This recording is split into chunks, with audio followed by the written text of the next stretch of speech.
Ketika Allah Subhanahu wa taala benci terhadap hambanya, maka inilah yang akan terjadi di dalam hidup hamba tersebut.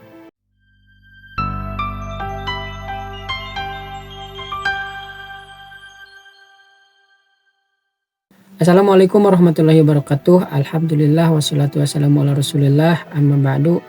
Hadirin dimanapun kalian berada, semoga kita berada di dalam lindungannya Allah Subhanahu wa taala. Pada kesempatan kali ini kita akan membahas tentang satu tema mengenai tanda-tanda ciri bahwasanya Allah Subhanahu wa taala sedang membenci hambanya. Kita perlu mengetahui akan satu hal ini karena ketika Allah Subhanahu wa taala membenci kita, tentu Allah Subhanahu wa taala akan mencabut keberkahan yang ada di dalam hidup kita. Ketika keberkahan dicabut di dalam hidup kita, walaupun kita diberikan harta yang begitu banyak oleh Allah Subhanahu wa taala, walaupun kita diberikan kenyamanan yang enak oleh Allah Subhanahu wa taala di dalam dunia, walaupun jabatan kita ditinggikan oleh Allah Subhanahu wa taala, walaupun keluarga kita lengkap diberikan oleh Allah Subhanahu wa taala, maka Allah Subhanahu wa taala tidak akan memberikan ketenangan, kenyamanan di dalam itu semua. Maka apapun yang kita miliki tidak akan pernah benar-benar menenangkan kita. Hati kita akan gelisah, hati kita tidak enak, dan hati kita tidak merasakan kenikmatan akan fasilitas itu semua. Harta banyak tapi hati sempit, jabatan tinggi tapi hidup penuh gelisah, rumah mewah tapi tidak pernah ada rasa damai di dalamnya, keluarga lengkap tapi tidak ada kehangatan, hidup terasa ramai tetapi di dalam hati kita sepi dan tidak nyaman gitu. Nah, itulah ketika Allah Subhanahu wa taala mencabut keberkahan di dalam hidup kita. Makanya kita perlu banget mengetahui akan ciri-ciri bahwasanya Allah Subhanahu wa taala sedang membenci hambanya dan dalam hidupnya. Nah, teman-teman, keberkahan itu bukan cuma soal banyak ataupun sedikit. Keberkahan itu adalah ketika Allah memberikan kecukupan di dalam hidup kita, kemudian hati kita merasakan ketenangan dan kita semakin dekat terhadap Allah Subhanahu wa taala.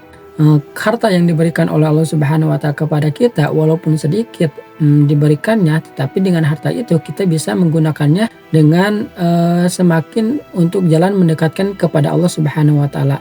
Kita bisa menggunakan harta itu dengan sebaik mungkin di dalam jalan Allah Subhanahu wa taala, tidak menggunakannya dengan sesuatu yang tidak berguna gitu. Itulah keberkahan yang diberikan di dalam harta kita, begitupun dengan jabatan, keluarga ataupun yang lainnya.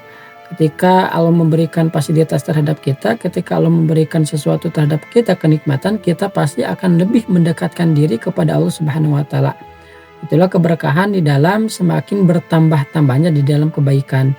Ketika Allah Subhanahu wa taala mencabut keberkahan, maka yang banyak pun akan terasa sedikit, maka yang banyak pun akan merasa kurang puas gitu. Makanya sebelum hidup kita dicabut oleh Allah Subhanahu wa taala akan keberkahannya, maka kita perlu mengetahui akan ciri-ciri bahwasanya Allah Subhanahu wa taala sedang membenci kehidupan seorang hamba. Yang pertama adalah terus bermaksiat tetapi hati tidak pernah merasa bersalah. Jadi hal pertama bahwasanya Allah Subhanahu wa taala sedang membenci kita adalah ketika kita melakukan kemaksiatan terhadap Allah Subhanahu wa taala, tetapi kita tidak pernah merasa bersalah terhadap Allah Subhanahu wa taala. Kita melakukan dosa, tetapi ketika kita sudah melakukan dosa itu, kita tidak ada rasa penyesalan terhadap Allah Subhanahu wa taala. Malahan kita justru bangga gitu dengan melakukan dosa itu. Kita merasa bahagia dengan melakukan dosa itu. Itulah tanda bahwasanya Allah Subhanahu wa taala sudah benci terhadap hambanya. Kenapa bisa sampai tidak merasakan bersalah terhadap Allah Subhanahu wa taala ketika kita melakukan kesalahan? Karena Rasulullah SAW bersabda, jika seorang hamba melakukan satu dosa, niscaya akan ditorehkan di hatinya satu noda hitam. Seandainya dia meninggalkan dosa itu, beristighfar dan bertaubat, niscaya noda itu akan dihapus. Tapi jika dia kembali berbuat dosa, niscaya dosa-dosa itu akan semakin bertambah hingga menghitamkan semua hatinya. Itulah penutup yang difirmankan Allah. Sekali-kali tidak demikian. Sebenarnya apa yang selalu mereka lakukan itu telah menutupi hati mereka. Jadi kenapa kita tidak pernah merasa bersalah, tidak pernah merasa tidak punya rasa penyesalan ketika kita melakukan dosa terhadap Allah Subhanahu wa taala? Itu karena hati kita sudah benar-benar tertutup, hati kita sudah benar-benar keras, hati kita sudah benar-benar menjadi batu. Kenapa bisa seperti itu? Karena ketika kita melakukan dosa, kita tidak bertaubat kepada Allah Subhanahu wa taala. Manusia itu tidak akan suci dari dosa. Manusia itu tidak akan suci dari kemaksiatan terhadap Allah Subhanahu wa taala. Pasti akan ada di saat manusia melakukan kesalahan terhadap Allah Subhanahu wa taala. Kata Nabi Muhammad SAW, kullu bani adama khata'una wa khairul khata'ina at-tawwabuna. Setiap manusia itu pasti akan melakukan dosa, maka tidak akan suci dari dosa itu. Nah, supaya dosa itu tidak menutupi hati kita, supaya dosa itu tidak menjadikan asbab kita dibenci oleh Allah Subhanahu wa taala, maka kita ketika sudah melakukan dosa, maka kita perlu bertaubat terhadap Allah Subhanahu wa taala. Ketika kita melakukan dosa, bertobat terhadap Allah Subhanahu wa taala. Begitu terus ketika melakukan dosa, terus bertobat kepada Allah Subhanahu wa taala, sehingga dengan tobat itu akan mengurangi dosa kita, akan mengurangi kebiasaan kita melakukan dosa, sehingga kita tidak enak lagi melakukan dosa. Jadi intinya supaya kita diberikan rasa penyesalan, supaya kita diberikan rasa bersalah terhadap Allah Subhanahu wa taala ketika melakukan dosa, maka setiap kita melakukan dosa, kita perlu beristighfar kepada Allah Subhanahu wa taala. Perlu bertobat kepada Allah Subhanahu wa taala, memohon ampun kepada Allah Subhanahu wa taala. Walaupun pada akhirnya kita terjerumus lagi ke dalam perbuatan dosa, tapi sebaik mungkin, sekuat mungkin kita perlu menjauhkan diri kita dari perbuatan dosa. Itu yang pertama. Ciri yang kedua bahwasanya Allah Subhanahu wa taala sedang membenci kita adalah kita sulit melakukan kebaikan, tetapi kita ringan dalam melakukan kesalahan. Jadi ketika kita melakukan sholat, kita benar-benar berat melakukan sholat, padahal sholat cuma 4 menit, tapi kita begitu berat gitu, begitu sangat enggan untuk melakukan sholat. Tetapi ketika melakukan dosa seperti nongkrong untuk bergibah ataupun membicarakan keburukan orang lain, berjam-jam kita kuat gitu. Nah, itu termasuk salah satu yang dibenci oleh Allah Subhanahu wa taala. Kita sedang dibenci oleh Allah Subhanahu wa taala. Karena kita ketika melakukan ibadah terhadap Allah Subhanahu wa taala, kita begitu sangat berat. Tetapi ketika melakukan kemaksiatan, kita sangat ringan. Iya, walaupun itu tabiat dasar seorang nafsu manusia, karena manusia diberikan nafsu oleh Allah Subhanahu wa taala, sehingga manusia akan cenderung akan lebih enak ketika melakukan sesuatu hal yang menyenangkan seperti berbuat dosa. Namun ketika kita terasa berat, kita tentu harus memaksakan. Ketika kita terasa berat melakukan ibadah, kebaikan, kita perlu memaksakan. Itulah ciri orang yang disayangi oleh Allah Subhanahu wa taala dan ciri orang yang tidak disayangi oleh Allah Subhanahu wa taala. Ketika berat melakukan dosa, orang yang disayangi pasti akan melakukan, memaksa untuk berbuat kebaikan, berbuat ibadah. Tetapi orang yang tidak disayangi oleh Allah Subhanahu wa taala, ketika berat melakukan kebaikan, mereka akan tidak melakukan kebaikan itu. Mereka tidak akan memaksakan untuk melakukan kebaikan. Maka teman-teman, ketika kita berat melakukan dosa, kita benar-benar harus memaksakan. Ketika kita berat melakukan kebaikan, kita harus benar-benar memaksakan untuk melakukannya. Kita harus benar-benar memaksakan ibadah kepada Allah Subhanahu wa taala. Karena itu adalah jalan supaya kita menjadi orang yang dicintai oleh Allah Subhanahu wa taala.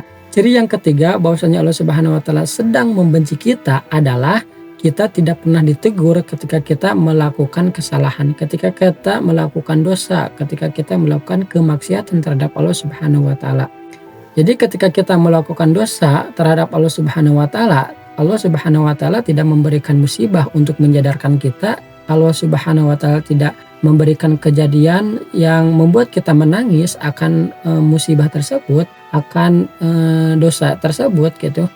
Allah tidak memberikan peringatan atau tidak menggugahkan hati kita ketika kita melakukan kemaksiatan itu. Nah, itu tanda bahwasanya Allah Subhanahu wa taala sedang benci terhadap kita. Rasulullah SAW bersabda, "Idza haballahu qauman ibtalahum." Ketika Allah mencintai suatu kaum, maka Allah akan memberikan ujian. Jadi tanda cintanya Allah Subhanahu wa taala itu ketika Allah Subhanahu wa taala memberikan ujian. Karena dengan ujian tentu mereka diberikan peringatan bahwasanya mereka sudah terlalu jauh melangkah di dalam keburukan, terlalu jauh melangkah di dalam kemaksiatan, sehingga mereka kembali terhadap Allah Subhanahu wa taala. Namun orang yang dibenci oleh Allah Subhanahu wa taala, orang sedang yang dibenci oleh Allah Subhanahu wa taala, Ketika mereka melakukan keburukan, ketika mereka melakukan kemaksiatan, dosa, mereka tidak ditegur sama sekali oleh Allah Subhanahu wa taala. Mereka dibiarkan oleh Allah Subhanahu wa taala dengan kesalahannya, dengan keburukannya, dengan dosanya, dengan kemaksiatan terhadap Allah Subhanahu wa taala. Teman-teman, itulah yang disebut dengan istidraj. Na'udzubillah summa na'udzubillah. Hidup tampaknya nikmat, tetapi hakikatnya sedang digiringi menuju kehancurannya Allah Subhanahu wa taala. Kita diberikan kekayaan yang sangat melimpah, kita diberikan jabatan yang sangat tinggi, kita diberikan kehidupan yang sangat nyaman, tetapi kita jauh dari Allah Subhanahu wa taala. Kita tidak pernah beribadah kepada Allah Subhanahu wa taala.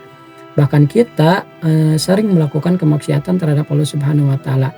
Dan ketika kita melakukan keburukan, kemaksiatan, kita tidak diberikan teguran oleh Allah Subhanahu wa taala. Kita tidak diberikan ujian oleh Allah Subhanahu wa taala. Itulah tanda bahwasanya Allah Subhanahu wa taala sudah benci terhadap kita, sudah benci terhadap kehidupan kita. Maka teman-teman, sebelum kita menjadi orang yang dibenci oleh Allah Subhanahu wa taala, kita perlu memperhatikan ciri-ciri yang tadi. Apakah itu ada pada diri kita? Nah, apabila ada pada diri kita salah satunya, maka kita perlu memperbaikinya. Kita perlu menjadikan itu sebagai evaluasi terhadap kehidupan kita, terhadap diri kita. Hadirin yang dirahmati oleh Allah Subhanahu wa taala, semoga nasihat ini bermanfaat untuk kehidupan kita, untuk menjadi pribadi yang lebih baik lagi di hadapan Allah Subhanahu wa taala. Kurang lebihnya mohon dimaafkan. Wallahu a'lam bishawab. Wassalamualaikum warahmatullahi wabarakatuh.